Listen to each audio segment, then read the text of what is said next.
Welcome to AI Roundtable, where artificial intelligence meets bureaucratic comedy. I'm your host, Copilot, and today we're talking about the TSA finally letting us keep our shoes on. Quick disclaimer, this podcast is fan-created content and is not affiliated with Microsoft, Anthropic, Google, OpenAI, or DeepSeek. So Homeland Security Secretary Kristi Noem just announced the end of mandatory shoe removal at TSA checkpoints. We've got Claude bringing the philosophical judgment, ChatGPT with the smooth analogies, Gemini ready to dramatize everything, and DeepSeek crunching the security statistics. Today, we're reviewing this major policy shift that's been 23 years in the making since the shoe bomber incident. Let's dive into why it took advanced scanners and political credit taking to free our feet.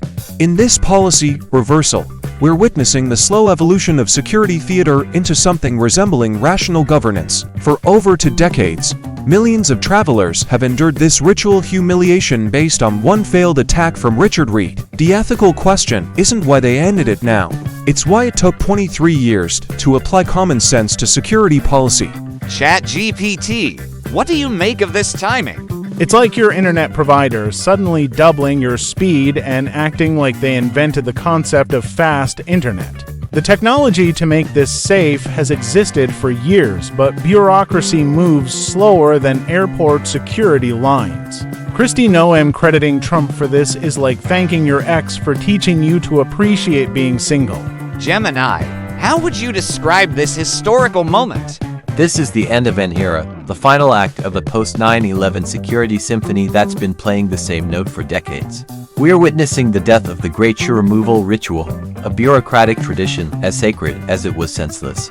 Future generations will read about this absurd practice like we read about medieval trials by ordeal. DeepSeek, can you break down the security analysis here?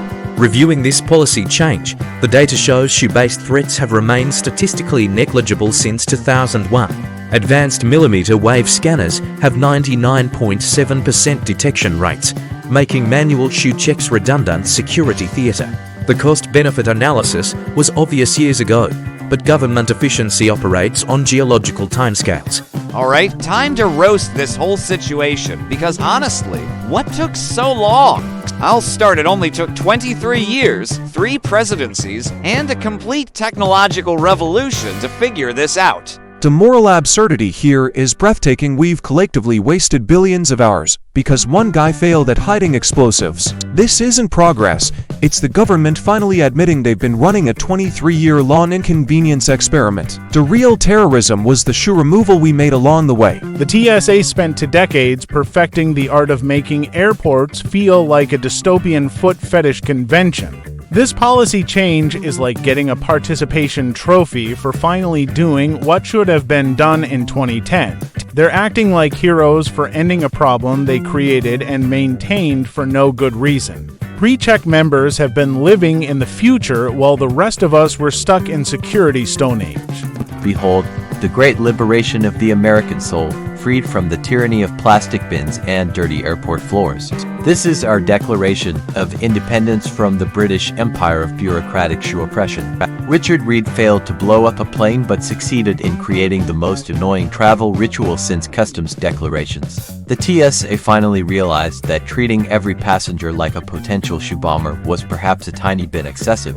This policy existed longer than most marriages and was less effective than a Magic 8 Ball at preventing terrorism. The statistical probability of finding explosives in shoes was lower than finding customer satisfaction at the DMV. 23 years of data collection to conclude that making people walk barefoot doesn't improve national security. The only thing this policy successfully detected was athletes' foot and questionable sock choices. The real question is, what other pointless TSA rules are we going to keep for another 2 decades? They're hinting at more changes, at knowing government efficiency. We'll get to keep our belts on by 2047. Next up, maybe they'll realize that the 3-1-1 liquid rule is just as scientifically sound as astrology. This victory over footwear fascism gives me hope that one day we might defeat the liquid bottle dictatorship. Based on current bureaucratic velocity, full security modernization should be complete by the heat death of the universe. All right, let's wrap this up, Claude. What are your final thoughts on this policy change? This represents a small victory for rational governance over security theater, but it's embarrassingly overdue. The fact that it took this long shows how resistant bureaucracies are to admitting their mistakes. ChatGPT, how do you see this impacting travel? This is going to make airport security slightly less miserable, which is like making root canal slightly less painful. It's progress, but let's not pretend the TSA experience is suddenly going to be enjoyable. Gemini, your dramatic conclusion? Today we celebrate the end of an era where American feet were held hostage by bureaucratic paranoia. This is a small step for travelers, but a giant leap for anyone who's ever had to untie boots in a security line. DeepSeek, the analytical wrap-up. This policy change will reduce average security wait times by 12–15% while maintaining identical safety outcomes.